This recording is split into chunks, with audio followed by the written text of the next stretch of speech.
Leverage. Nothing personal word of the day. It's Friday. I don't know what day it is when you're listening to this, but today is actually Friday.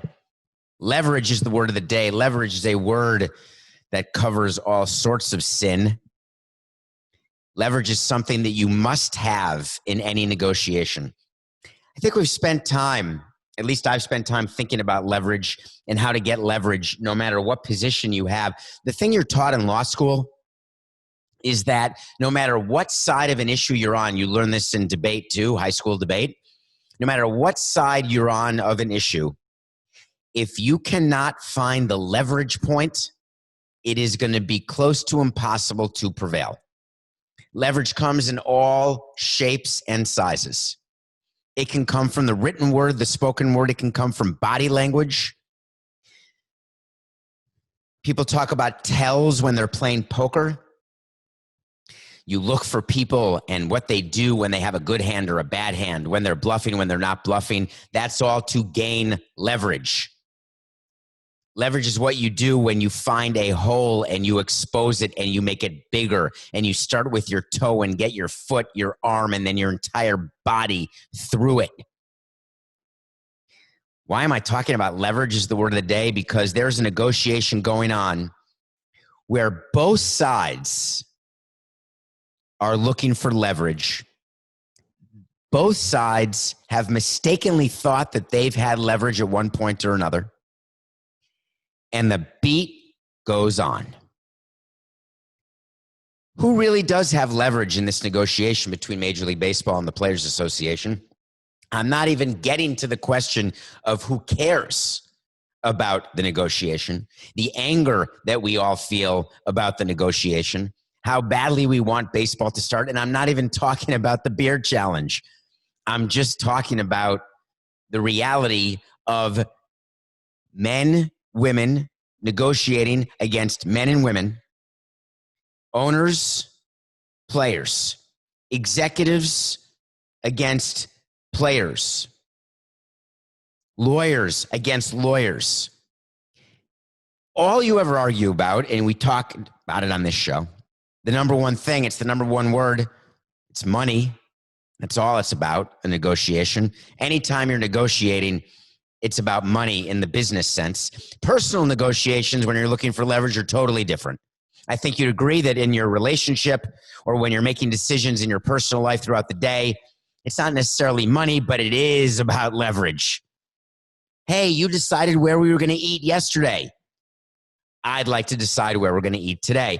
Hey, it was your choice to have lasagna. I'd like to have salmon. Salmon. I say salmon. I don't know why. It's salmon. Maybe it is salmon. Leverage.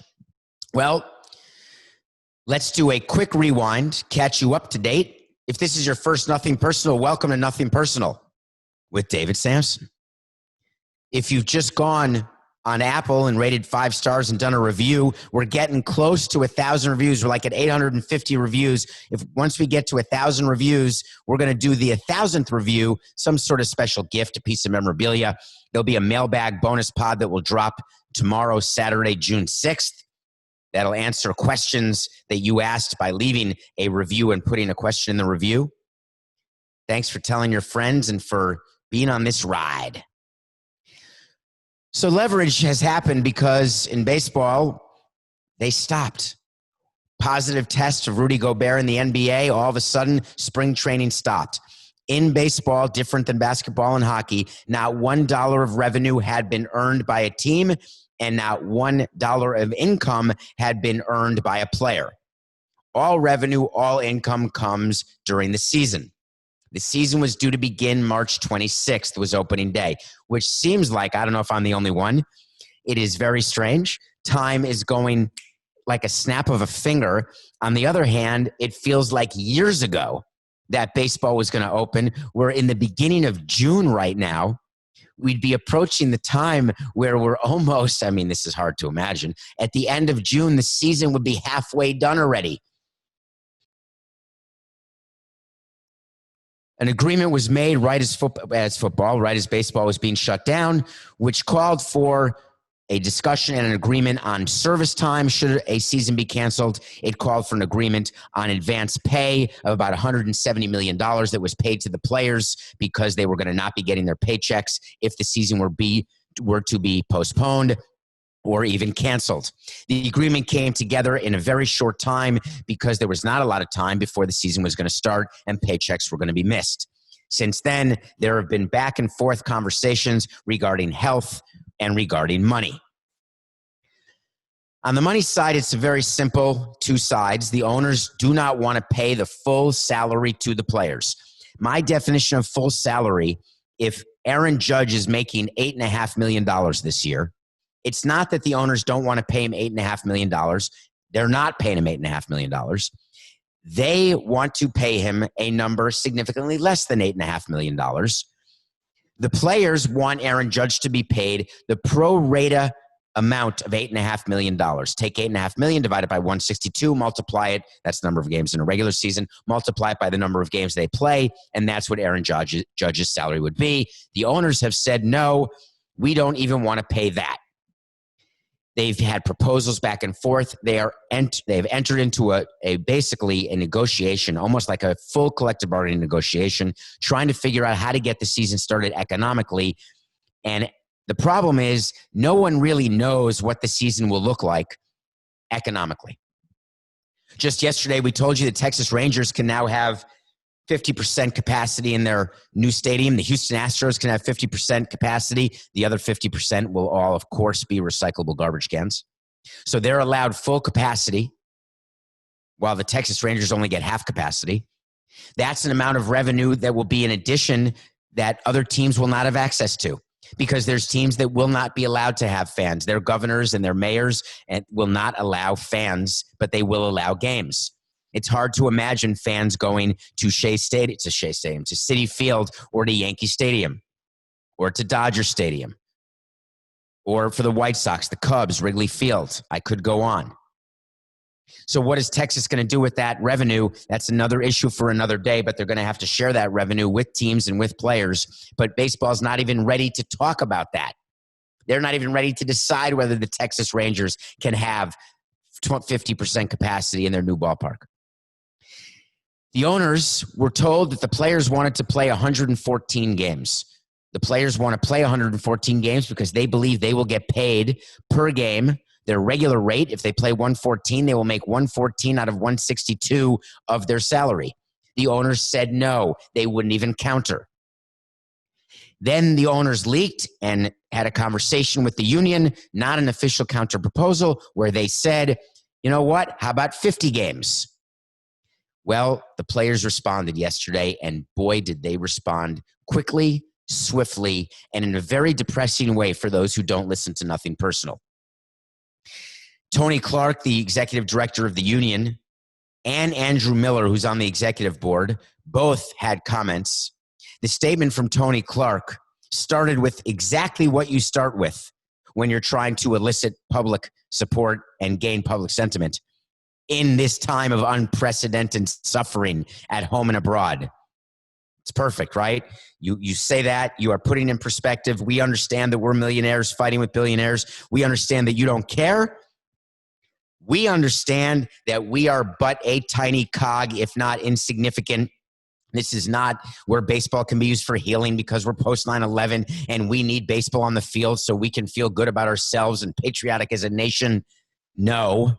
This is about getting people back to work, getting the economy back going, and making sure, unlike in Florida, where right now there is a record third day in a row of new cases as the state has begun to open of COVID-19. But we are in a time not even discussing what is going on and continues to go on, which is going to be the next topic when we discuss what's going on with the murder of George Floyd and others.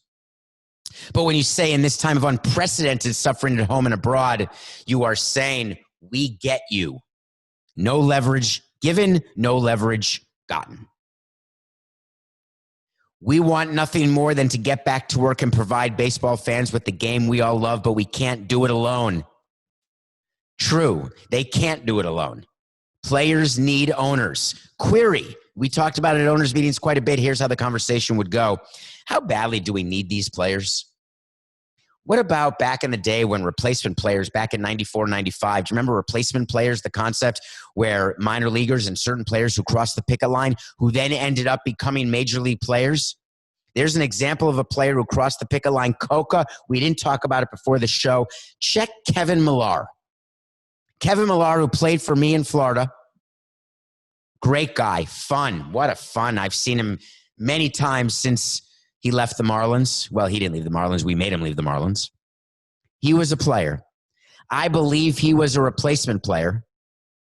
And if I'm wrong, Kevin, then I'm sorry. If I'm right, I'm sorry that I didn't tell you I was going to bring this up because I didn't know till just now.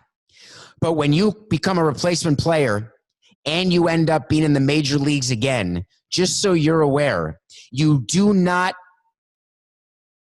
get to be a part of the union. Kevin Millar and I would have conversations about this.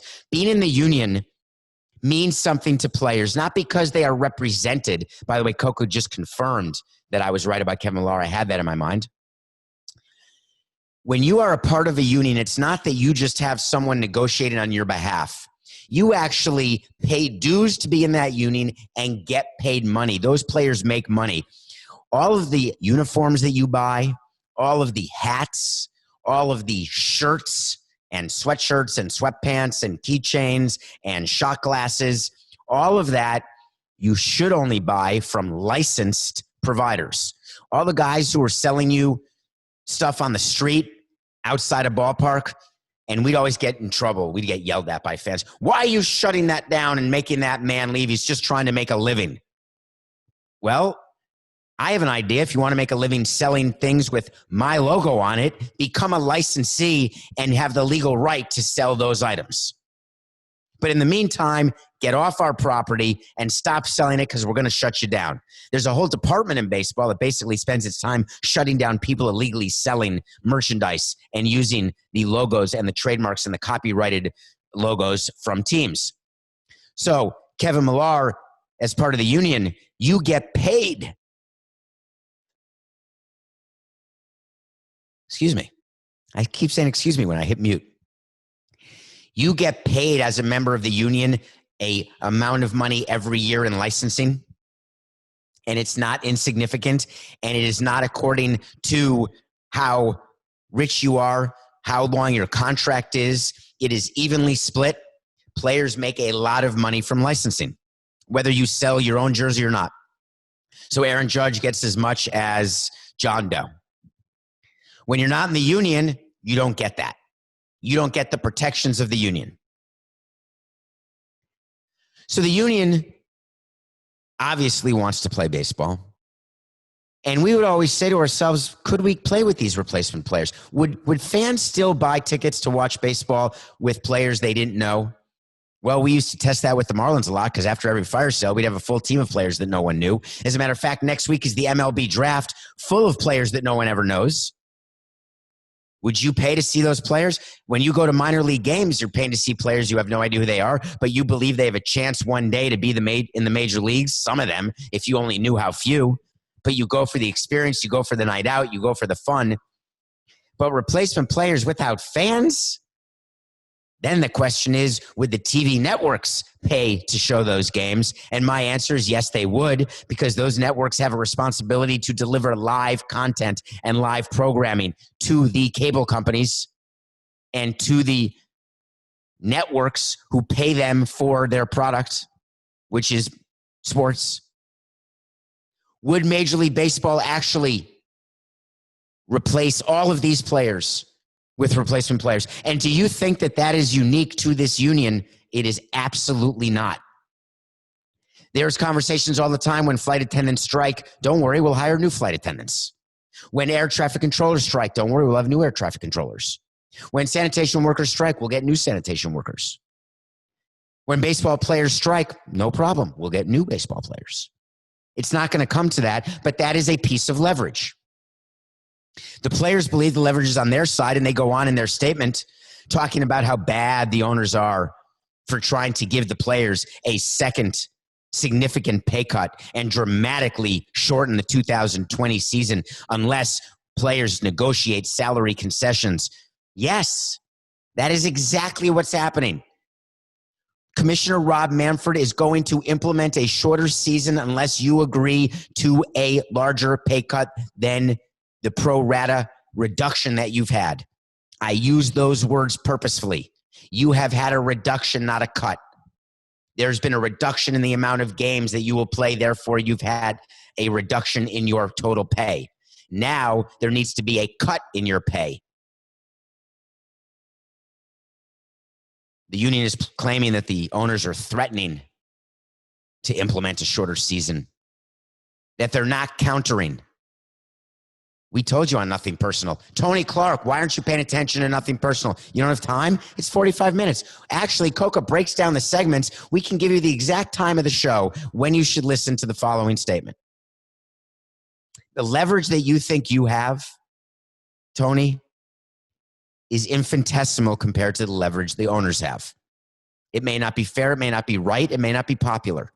But if you think that getting public sentiment on your side is a way to get the owners to change their view of the economic deal, it's never going to work in a million years. In other years, in other circumstances, it would have, and you are using the same playbook you've always used, thinking these are the same times. But as you said, there's unprecedented suffering at home and abroad. And I'm not even talking about the real suffering that people have. I'm talking about economic suffering of people who are going to survive. There's food on the table. They're not unemployed. But the businesses are in such financial shape where there is uncertainty as to when there will be and what amount of revenue there will be. That is unprecedented during collective bargaining negotiations. My advice to you, Tony, is to sit down and converse with Rob and recognize that an 81 or 82 game season starting August 1st and playing through November is a compromise that both sides can live with. Because if you start testing the owner's leverage and you go too far, it's going to fail. And then what happened in 2016 is going to happen again when you thought that you had the leverage in that collective bargaining agreement and it turned out you didn't. But I'm not letting Rob off the hook. Rob has work to do too. This is not the time to show your hand and play your leverage point to its maximum fullest, which goes against everything you learn in law school, business school, and the art of negotiating. When you have leverage, you play it fully. You get every little advantage. You win every point. The best deal is a deal where both sides come away slightly unhappy, but one side is always less happy than the other. You want to be on the side, yeah, you would have liked more, but you're good. The other side is, yeah, we would have liked to have had more. We're only okay. That's what needs to happen. The owners have to say we're good. The players have to say we're okay, and we're going to get baseball back. Everybody breathe. We saw, in conclusion, that this week had to be the deadline. That's what we said last week. Everyone was saying, except Nothing Personal. This is it. Biggest week in baseball history. I found out today's Friday. The week's over, and everything's going to be okay. Where things are not necessarily okay is in the NFL. Not a bad Friday segue, huh, Coca? Not terrible. I breathed. Something happened last night. It was late in the night. I don't know, 10 o'clock, 9 o'clock, 11 o'clock. That's not really late. I guess it depends what time zone you're in. There were about 12, by my count, NFL players who released on their own what to me was probably the best 71-second video I've seen on the internet. There was nothing funny about it. It wasn't a trick shot. It wasn't a TikTok video of people pulling pranks or doing the dance where they touch their shoulder and move their hips. This was a serious 71-second video released by players, all African American, all of whom had a message. If you haven't seen it, please watch it. If you're watching the show on the Nothing Personal YouTube channel, thank you. Subscribe, and that's where all the YouTube content will be. If you're listening, you can pause and search NFL players video. It's 71 seconds. Saquon Barkley, Deshaun Watson, Odell Beckham Jr., Ezekiel Elliott, among others. And then I saw one face and I said, uh-oh, we have to deal with this. Patrick Mahomes. Patrick Mahomes appeared on this video where the players, to sum up, said very simply, I am George Floyd. You cannot make me stay quiet. And it was an absolute, not veiled message to Roger Goodell and the NFL commissioner and the powers that be in the NFL corporate suite. I've never seen anything like it in my career. The players got together all in different places because they're all quarantined and socially distancing. They all had lines to say. They were not in uniforms. They were not using club marks. They released it through their social media accounts. And I realized that what we talked about on Nothing Personal, I'd like to think the players listened, but I don't know whether they did. But we talked about the statement the NFL made. We've talked about all week long, statements by people, statements by teams. You know, I was hard on Drew Brees yesterday over what he said in an interview and then his apology tour. I've been hard on James Dolan. I complimented Derek Jeter. Michael Jordan spoke up. Tiger Woods. Frank Reich, the coach of the Indianapolis Colts. But this video trumps them all because this video was aimed at the NFL. This was a shot across the bow by players to people in their own sport. I've not seen it before. In the NBA, when there have been players trying to make a statement, we saw players walk on the court with hooded sweatshirts when Trayvon Martin was murdered here in Florida. We saw baseball players and NBA players write on their helmet or on their hat or on their sneakers. But I've never seen a video that was directed with a message so perfectly and powerful directed to Roger Goodell and to the NFL. Because the NFL statement did not address, it was a joke, the NFL statement. It did not address the entire issue of Colin Kaepernick and kneeling. And this is not about Colin Kaepernick. I told you why he wasn't signed. I'm on record. He wasn't signed because the juice wasn't worth the squeeze for the owner who was going to sign him. Too much of a distraction, not worth it, not good enough on the field, not good enough off the field. His kneeling was completely misunderstood by so many people. And what these players now are saying, including Patrick Mahomes, the face of the NFL.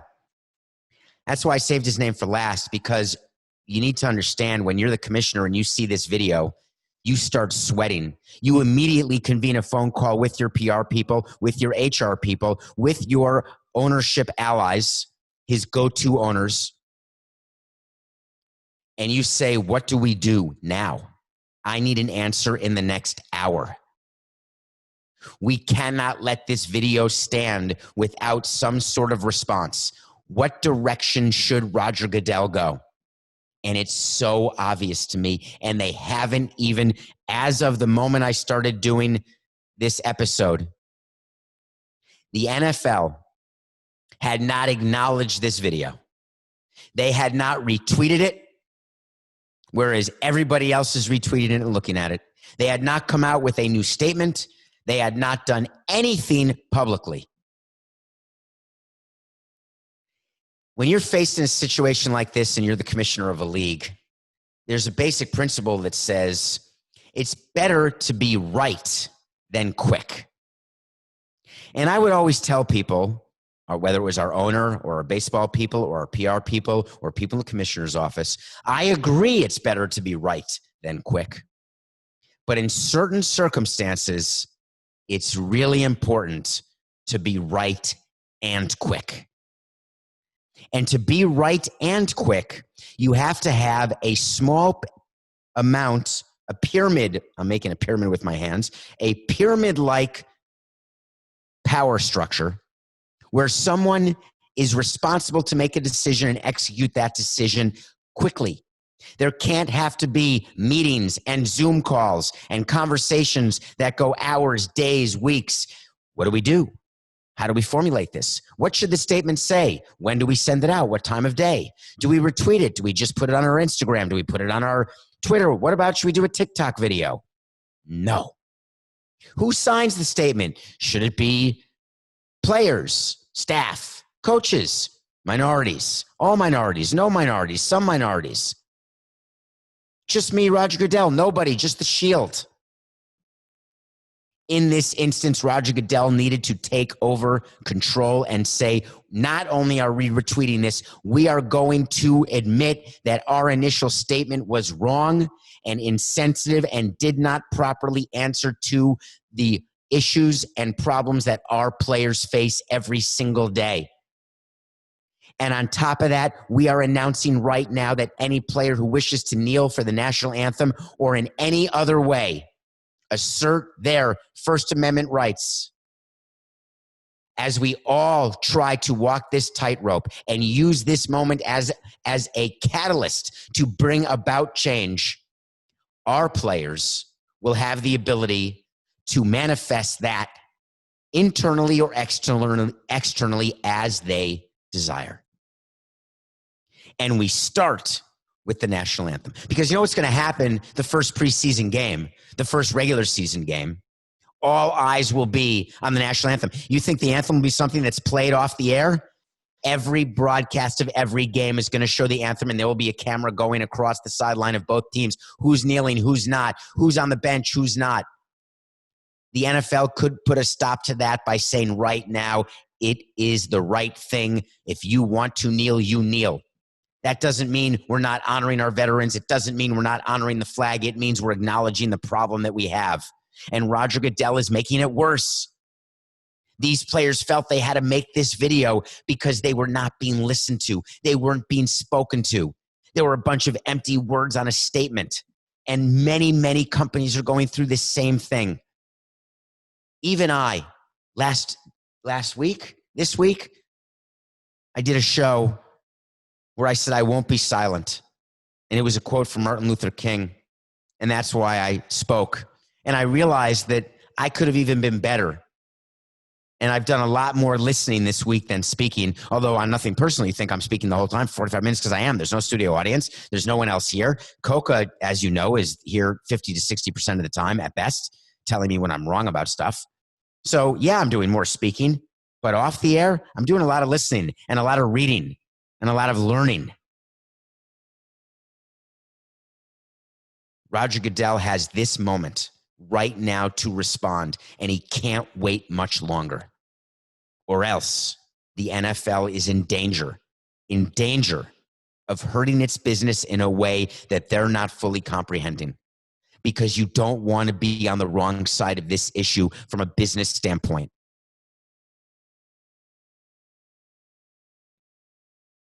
You don't want to be on the wrong side of this issue from a social standpoint.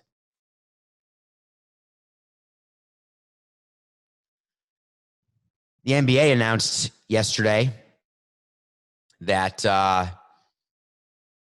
they took a vote. And the vote was the following. There was a very large discussion that we had about the NBA and coming back to work. They said July 31st, we're going to play.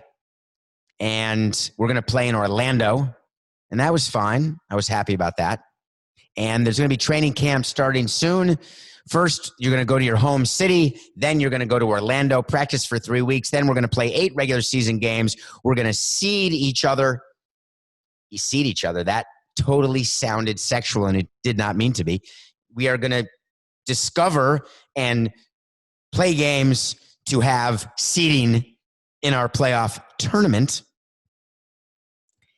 And the vote was a surprising 29-1 by the owners to present the players with this return to play plan. 29-1 is strange. What team would vote not to go back or not to start the season again? I would figure it'd be 30-0, no question. Well, we then heard from the Portland Trailblazers and one of their best players, a player named CJ McCollum, who said that he went to his front office, his GM, his owner. His owner now is Jody Allen. You may not know that name. She is the daughter of Paul Allen. Paul Allen owns the Seahawks and the Trailblazers and passed away.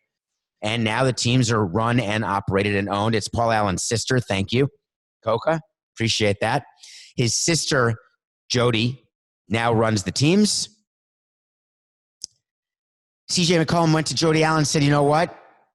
I don't think it's right. We don't want to play with 22 teams. It should be 20. And they had their reasons, good reasons. And the front office of the Trailblazers, and I've gotten a lot of suggestions from players about votes, about issues going on at owners' meetings. I spoke to many players many times, and I'm sorry to say that I never once changed my view or changed a thought at all about what I was going to do. I would listen to the players, and I guess if they were convincing on something or if there was something major enough that, yes, I would. But in fact, I don't think I ever did. Jody Allen paid attention to her players and voted no. Now, it doesn't mean a thing. 29-1 is still a win. If the players approve, 22 teams are still going to Orlando, and that's how it's going to be. But the players are going to get a few extra goodies that weren't really talked about. It will be a bubble in Disney World, except you're going to be allowed to play golf. Now, it's funny when we hear this, right? Do you know how important golf is to baseball players and basketball players and football players? It is so important. They want their golf clubs and they want the ability to play golf so badly. Golf. And they get to eat out while they're in the bubble. They don't have to do room service every night. They get to eat out while being socially distanced and quarantined and wearing masks in their bubble in Orlando. They get to go to restaurants. You may think that that sounds like nothing, but that's a major negotiating point. The problem with it is if you don't pay attention and you're not careful, you could end up testing positive. And in Florida, one of the things that could bring this entire plan down is I got an alert today before the show started. And of course, it's not on my phone anymore because I clear the alerts because that's what I do. Because anytime there are red numbers, it drives me crazy. You know the red numbers that people have like email, 15,574. Well, I've got 2 right now. And if I have more than, I get rid of it as soon as I can, whenever I can. It just doesn't make me fun socially. But Florida has had, for the 3rd day in a row, the biggest increase in cases that it's seen. New cases. Certain parts of the state have opened, including Orlando. We're seeing amusement parks open and Disney parks, I think, are beginning to open, but at diminished capacities, et cetera. There still has to be a health negotiation with the players, and they have to make it firm what the rules of engagement will be during this bubble time. But it's a good sign the NBA is coming back. It's a better sign what Jody Allen did on behalf of her players because that leads to a better relationship between team and player.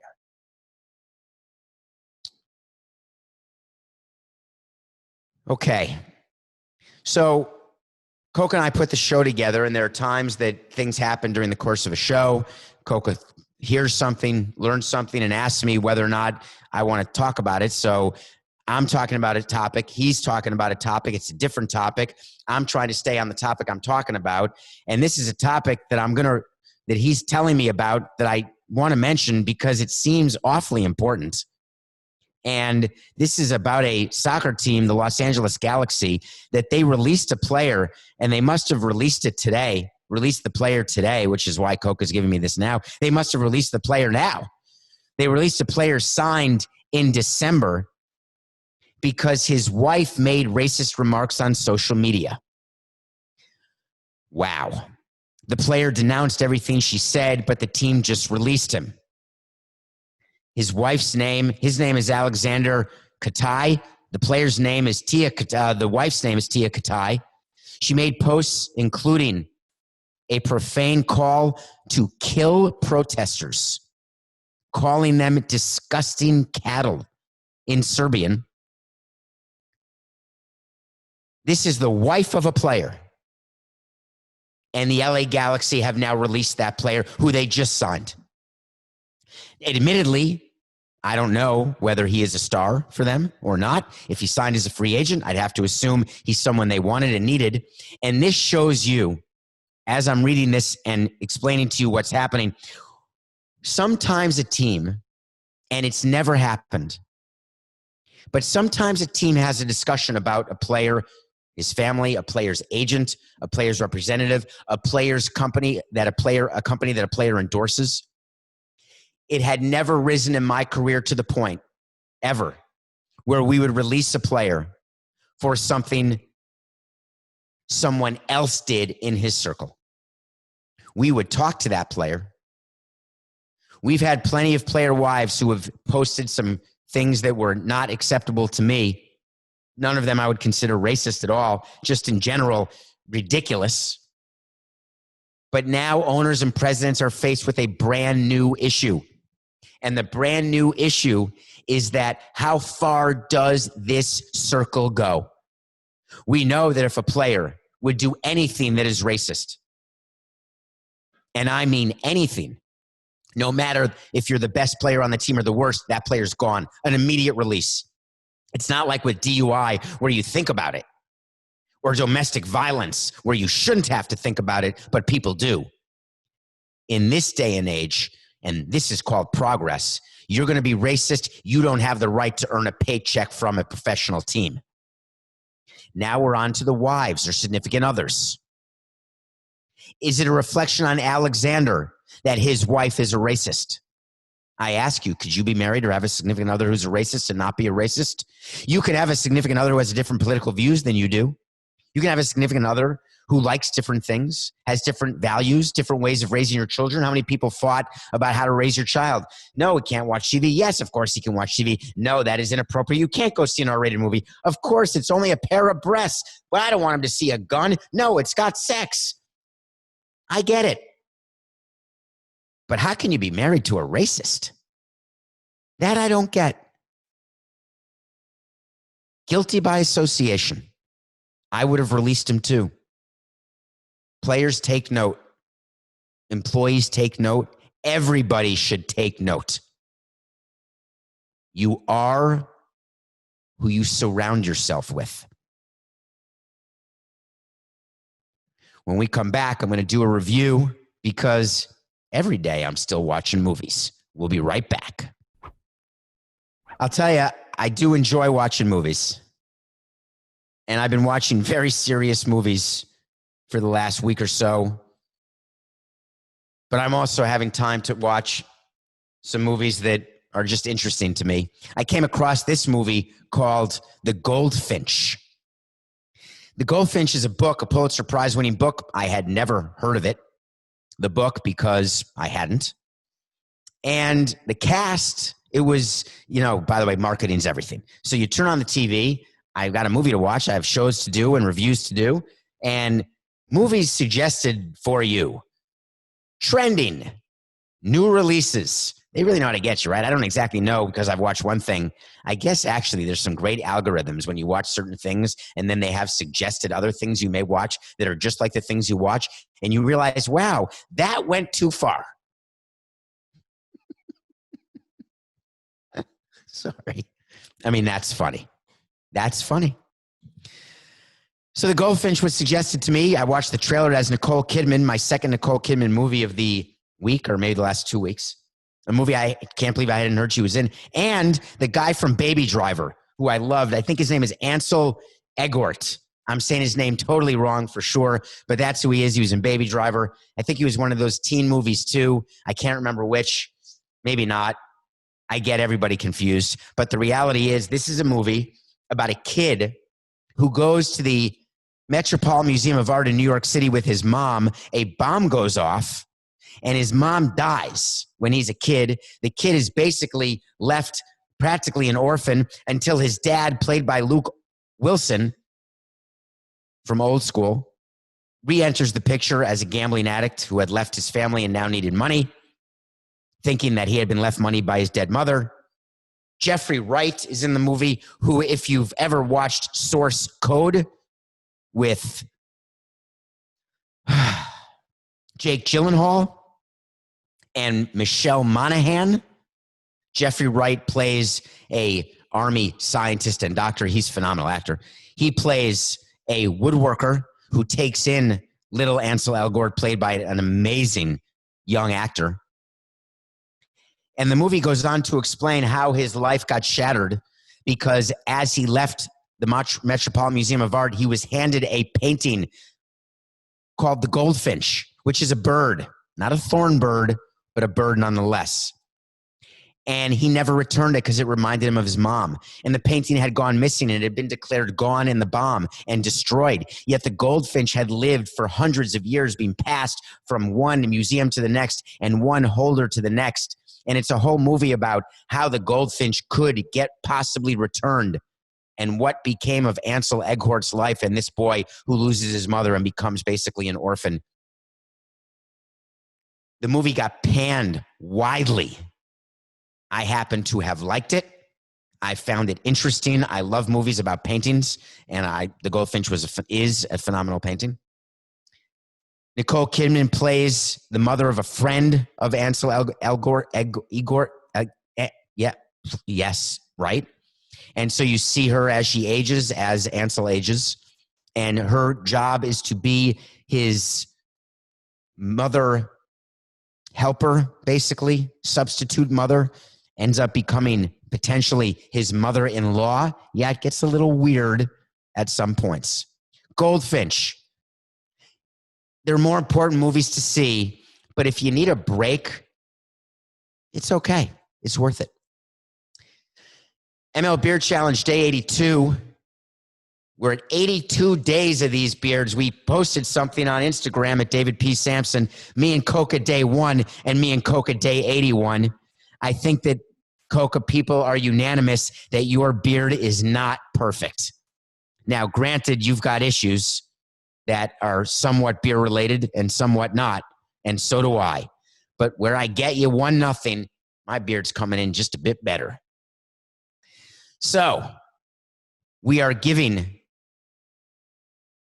he's saying, by the way, Coca, stop it. We're doing a show right now. Coca's trying to tell me, all right, I'll tell the audience, fine. You win. You're the producer, and I love you as my producer, so thank you. He's claiming that it was fixed, that I purposefully chose a bad picture of Coca as part of the Instagram to show that the beard was a bad beard. Coca, I can only work with what you give me. You send me the same type of picture every day. Would it kill you to crack a smile? I can't crack a smile because my teeth are covered by my mustache that's grown over my mouth. Anyway, we're giving $1,000 away every day for 100 days. We're on day 82. We pivoted at the beginning of the week from areas of helping people suffering in the COVID crisis and pandemic. And now we are doing systemic racism, racial inequality. I was introduced to something by my friend Brett. He is the president and CEO of the New York City Bar, which is a very important legal institution in New York City where they really do help implement policy and they help write opinions on judges and justices. They have tremendous programming. One of the things they do through their 501c3, through their charity, which is called the City Bar Fund, is they have something called Thurgood Marshall Summer Internships.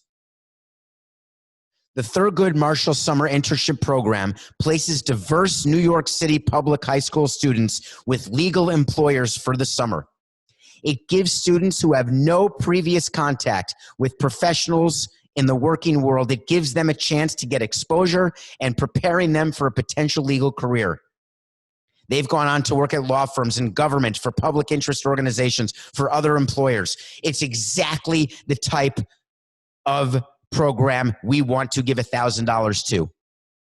The Thurgood Marshall Summer Internship Program, we are giving these kids a chance. They will have the ability to make the right decision. And my wait to see, and this one is not one that we're going to be able to revisit, but I want to talk about the importance of wait to see, where we talk about things where we're going to be accountable. And when we're wrong, we're wrong. When we're right. I'm going to be in touch with Brett when the current summer intern people who get these internships will be in the working world.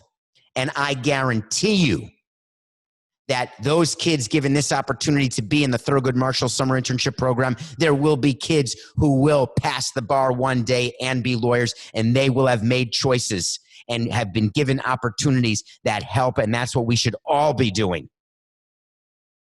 Every one of us, every time. Even if for you, it's just business, when it comes to the ML Beard Challenge, it's definitely personal.